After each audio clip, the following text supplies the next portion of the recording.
In this video, we're going to talk about bass drum setup. And what I mean by that is I want to talk to you guys about how far away your bass drum is positioned from your foot, and in turn, where does your pedal actually land?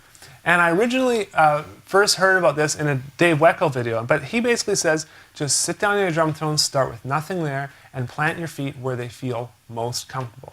And from there, that is where your pedal should go, your right pedal, and if you use more hi-hat than bass drum pedal, then that's where your hi-hat pedal should go. And then from there, that's where your bass drum goes. You know, I really want to encourage you guys, it's not based on how the drums look or anything, it's based on how they feel when you play them. And obviously you can tune them so they sound great. So they're going to sound awesome, and yeah, I just really want to encourage you to not just go for looks. I kind of made that mistake a long time ago, especially when I was first starting out, and you know, it really hinders your playing and your ability to progress. So make sure that your feet are very, very comfortable when they're sitting in their most natural position. Dave, what do you think? Yeah, that's exactly what I do. The only thing that I would add is the angle of the bass drum. I've seen some drummers who will have they'll be sitting straight like this, but they'll have their bass drum angled like this. And I always wonder why they did that, and then I see the way they actually sit, and I don't know if you can see this with this camera here, but sometimes people's feet naturally sit like this, where it's off to an angle. That's just the way that they are. And if that's the situation, obviously put your pedal over top of that foot and angle it the right way. I mean, if it's extreme and you can't put a tom there, then you'll have to work something out. But try to make it, like Jared was saying, as natural as possible, and you'll get the most comfortable drumming experience. Yeah. Sean, you said something in the last video about your bass drum position and how you like to usually sit at the drum set. Yeah.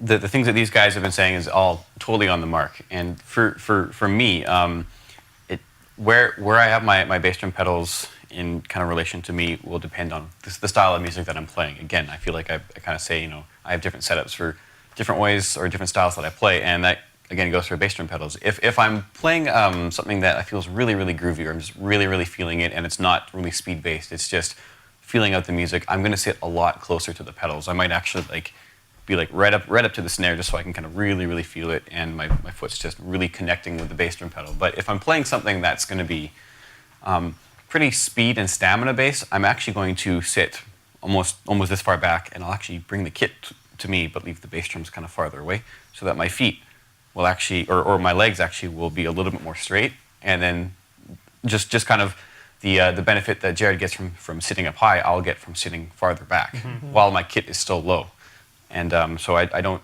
end up hunching over or kind of leaning back. It's just then kind of I can get gravity to kind of do the work for me, and so I won't tire out.